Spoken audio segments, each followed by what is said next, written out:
Well, here I am at the comic shop. Time to get my comic books. Ooh.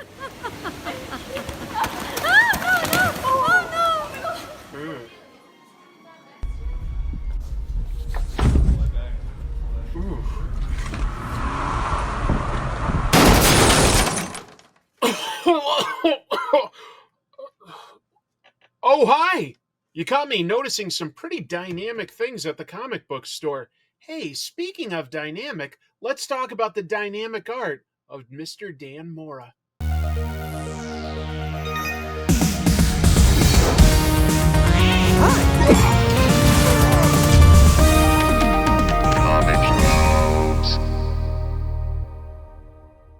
Hello, welcome to Comic Tropes. I'm your host, Chris. Folks, it's time to talk about Dan Mora. Now, Dan Mora is one of the most exciting artists in comics today, and I think that's a pretty easy argument to make, since he's working on some of the biggest comic books that are coming out right now. DC's KO event book Night Fight with Batman, Justice League Unlimited, that's a premiere book for DC, Transformers at Skybound.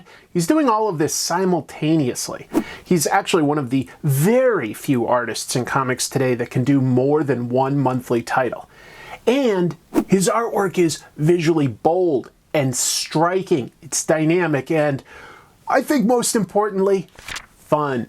However, like most creators, his overnight success took more like 10 years. So today, I'm going to talk to you about how he broke into comics, discuss Dan Mora's techniques and workflow, and especially focus on his first several years in comic books working on the book Klaus with Grant Morrison.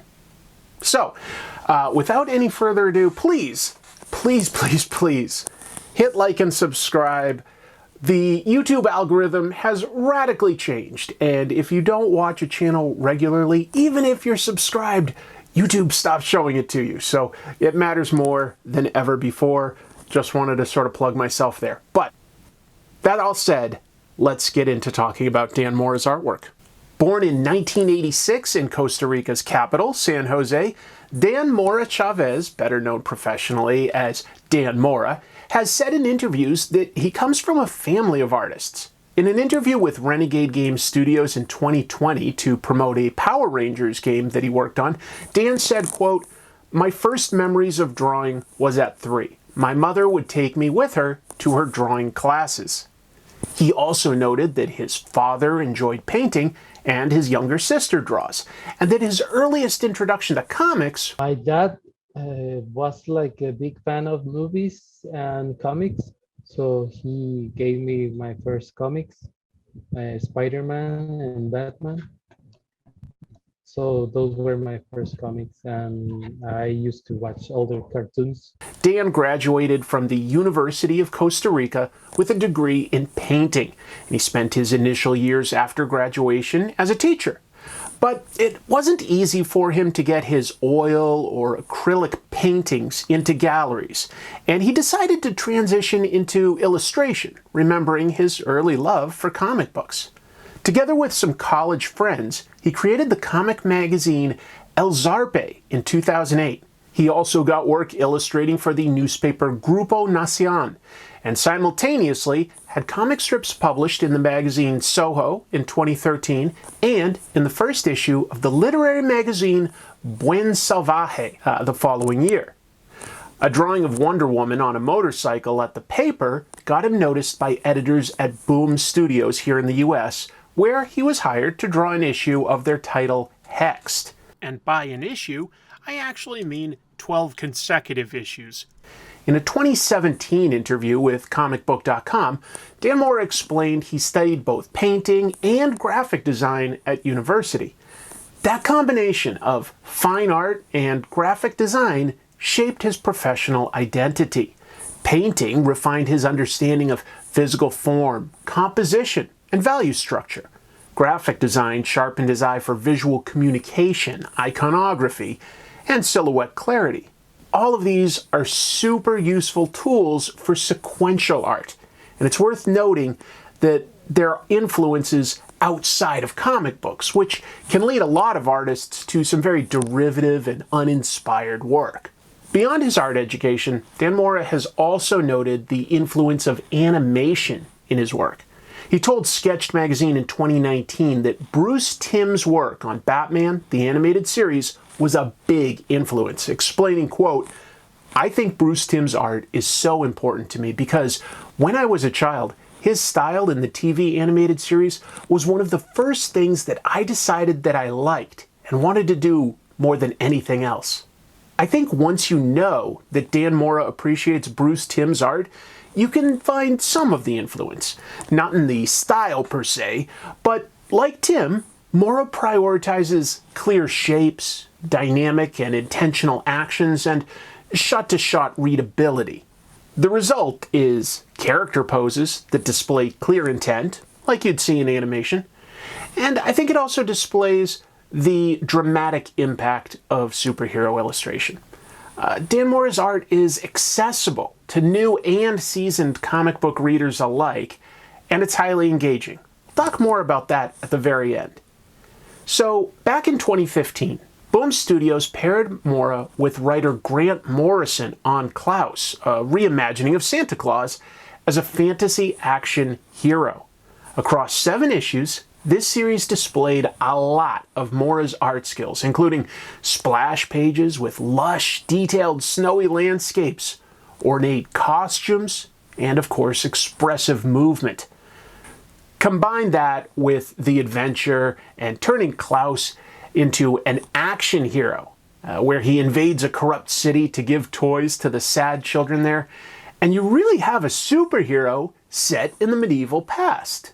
Grant Morrison explained his motivations in a 2017 interview with The Hollywood Reporter, saying, quote, "Honestly, it started as me trying to do a superhero story. I was wrapping up all the DC stuff at the time, but I still liked all the freewheeling, crazy, Silver Agey superhero stories. I thought I could have my own character who's a bit like Superman, a bit like Doctor Who, particularly, and it seemed like Santa Claus was an obvious one. Everyone recognizes him. He has his look, his sled, everything that we associate with that character. And suddenly it seemed like, well, these are superhero tropes." And so, Klaus begins with a rugged woodsman emerging from the woods, heading to town to sell his furs and meat. It's part superhero story, part myth, and particularly leans into the Nordic and Slavic history of Santa Claus. Klaus reimagines the Santa Claus myth as a mythic hero's origin story, part Viking legend, part superhero fable. Set in the medieval town of Grimsvig, the story follows Klaus returning after many years away to find that his once joyous village is now oppressed under the rule of the greedy Lord Magnus and his spoiled son. When Klaus secretly delivers hand-carved toys to the children who've been forbidden to celebrate Yule, he becomes both an outlaw and a symbol of hope. Morrison frames the narrative as a primal myth about generosity and rebellion, positioning Klaus as a shamanic warrior who channels nature and spirit to restore joy to a joyless world. Dan Mora gives us a muscular, bearded hero who still has a gentle way about him. He has a close bond with his giant wolf Lily. Klaus plays music for what are essentially the elves of the forest one night, and when he awakens, he finds a new mission laid out in front of him when he receives intricate toys. From there, Klaus becomes a type of ancient Batman, sneaking into Grimsvig, knocking out corrupt soldiers, occasionally in amusing nods to winter fun, like this guy who becomes a snowman, and of course delivering toys. Even though this artwork is early in Dan Mora's comic book career, he's already nailed a number of important aspects to sequential storytelling. The silhouettes of his characters are distinct. For instance, it's easy to distinguish Klaus from Lord Magnus, even when they're in shadows or cloaks. He can draw convincing children that don't just look like small adults. His environment work for establishing shots is absolutely incredible. There are examples of three-point perspective and even fisheye perspectives with intricate rendering techniques to make the mountains and woods feel cold and crisp, and the city in turn is full of well-worn stone and wood. Occasionally, Dan will vary up his rendering techniques when it's for a key moment, such as the extra detail he gives to Lord Magnus's cloak for an important character reveal. And I would argue that his animals feel graceful, and they have gesture that's convincing. I don't want to spoil the full story, but Klouse works in nods to Santa's lore. This includes the colors, which Klouse once wore as a guard for Grimsvig in his younger days. Coal plays an important role in the story. Lord Magnus has subjugated the townspeople of Grimsvig, forcing them to dig deep into the coal mines to unearth a sinister force. Klaus's love of toys, nature, and the Lady Dagmar, now sadly wed to Lord Magnus, give the otherwise rough character an internal warmth that we don't always see in every superhero. Klouse begins as a simple barbarian in many ways. He wanders the wild, hunting. But as the story progresses, we get hints of supernatural characters in the story, like the elves of the forest or the Krampus, told through a modern lens. And while Klouse is strong and fast, his greatest asset as a hero is his compassion. His mercy for a wolf pup leads to his greatest ally. His unwavering kindness wins over a grief-addled Lady Dagmar and her spoiled son, turning them into kind people. His love for bringing Yuletide joy to children who are really strangers to him ignites a rebellion against evil.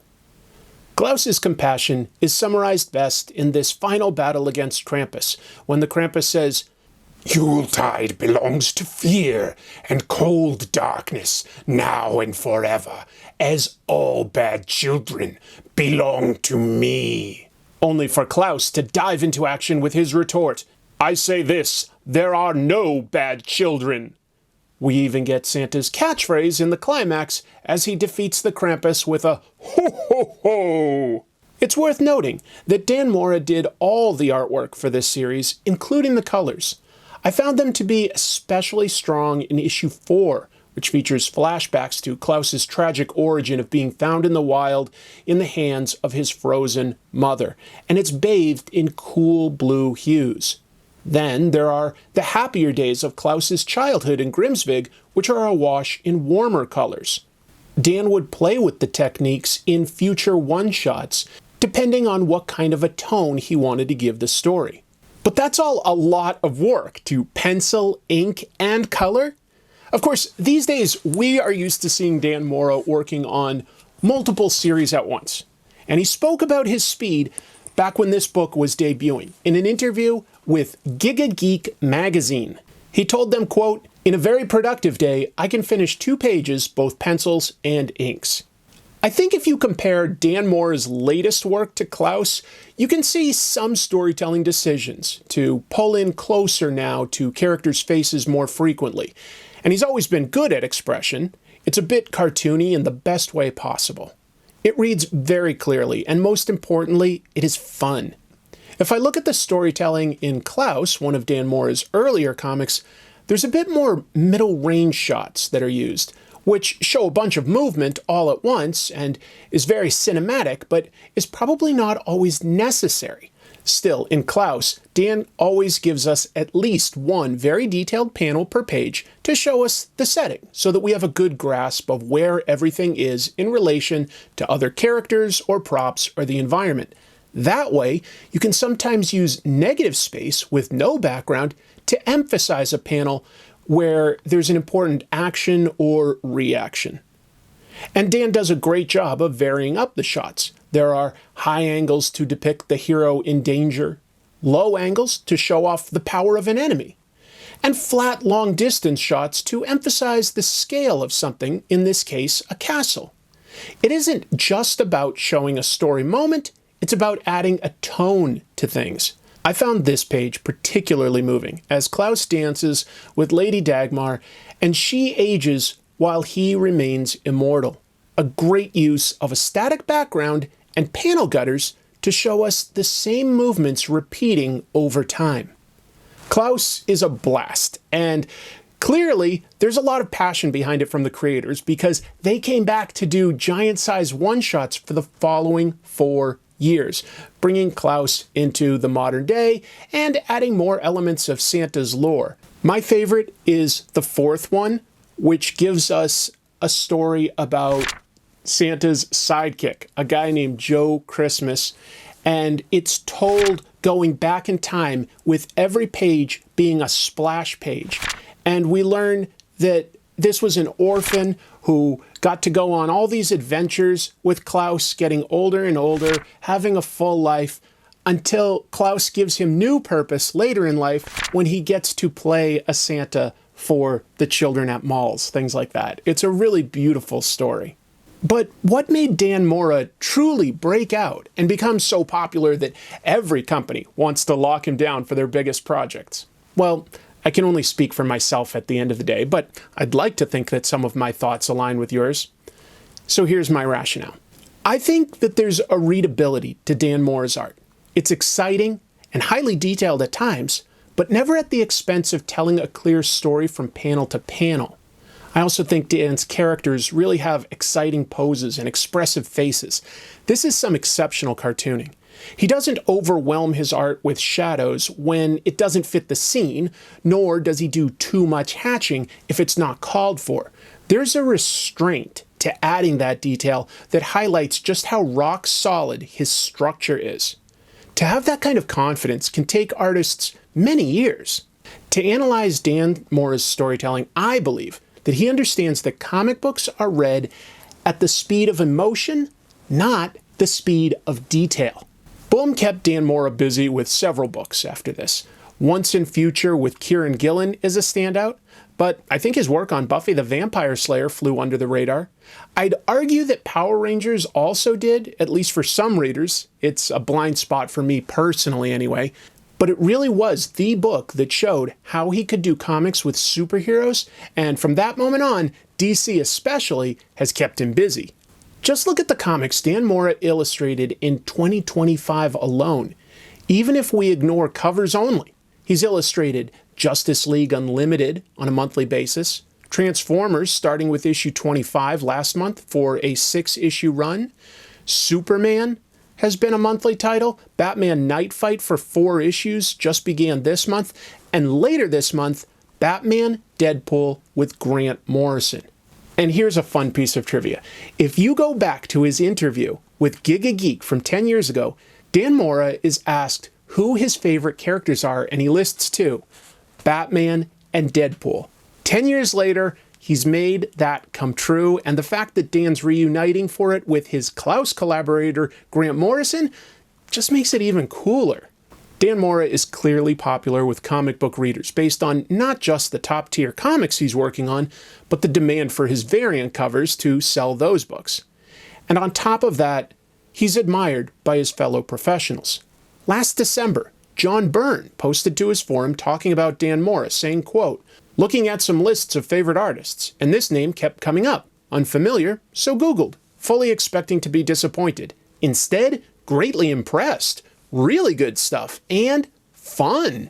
Likewise, Rob Liefeld posted about Dan earlier this month on Twitter, writing, quote, "Dan Mora is so impressive. I loved his work on Once in Future, then admittedly lost track of his career. Spent the last year grabbing all his art. From Transformers to Justice League, he's the best in the biz right now, in my humble opinion.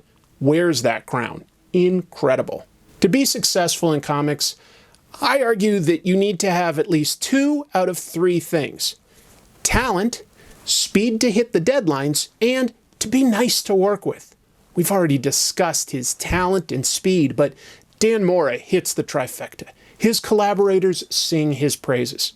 Grant Morrison recently said about Batman Deadpool, quote, "I don't do many comics these days, but there was no way I could turn down the chance to work with Dan Mora again, one of my all-time favorite artistic collaborators." And his writer from Once in Future, Kieran Gillen, said that Dan Mora is one of the most talented artists of his generation. I hope that if you haven't read it, you'll consider reading Klaus. I think it's a talented team, and with its timeless setting, it really holds up. Plus, it's interesting to compare the artwork from 10 years ago to to what's getting done today. I think structurally, tonally, detail-wise, quite similar. There are a few storytelling techniques that I think Mora has picked up that has aided him with both his speed and its impact. But his work in American comics has been super fun and was professional right out of the gate. I predict that we'll be enjoying his stories for a long time to come. And I hope that this look at his artwork has helped you either discover someone new or look at it in a new way. I've got a few things to share with you about how YouTube has changed that I'll talk with you about over the closing credits. But for now, I'm going to leave you. I'll see you real soon. Thank you so much for watching. Please hit like and subscribe and keep reading comics. Hey everybody, thank you so much for watching. I actually had to record this a second time because originally I knocked my microphone down and it just sounded way too echoey. I wasn't going to do that to you. I know my sound isn't perfect, but I'm always trying to do the best I can. So I wanted to talk to you real fast about just how big a difference YouTube is now from even 4 years ago or so. It's just different, and I thought that I'd share with you because I heard a lot of comments in the last few months on social media and in comments to videos that people didn't know that I'd released episodes. And some of them even said, hey, I'm subscribed and YouTube never showed it to me.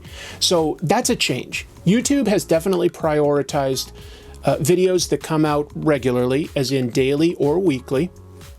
And if the creator falls behind on that and somebody hasn't seen it lately, the algorithm assumes that you might not be interested, and it might not share that with you, even when you're subscribed. Some really big channels like Red Letter Media have talked about how big a difference sometimes these videos can be in terms of how much it gets shared. Sometimes it just does not get shared like it used to, which means in turn, sorry, I dropped my microphone, revenue has gone way, way down, way down. It is what it is. You know, I do this for the love of the game. Fortunately, the subscription count keeps going up, but some episodes don't perform as well as I'd hope to. Like, I was really proud of my last episode on Richard Corbin. I thought that that was an interesting and honest analysis of a specific piece of his work, and it just bombed. I mean, there's no other way to say it. And that's okay.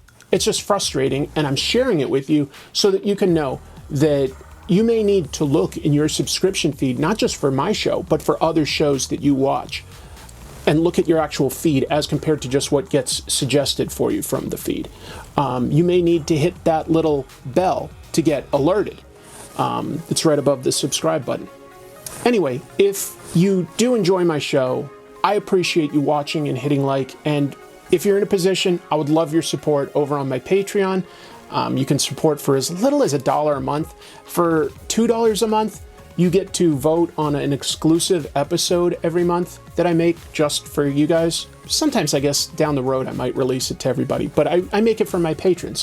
For $5, you get to be in the credits as well. So I try to give a little bit of value back. You know, it's less than a single cup of coffee for an entire month, but it makes a big difference to me, and it allows me to keep doing what I love, and hopefully you appreciate it too. Thank you everybody for watching. Thank you for the fan art. Thank you to my patrons. Thank you everybody. And thank you to Dan Mora, who keeps giving me comics that I absolutely love.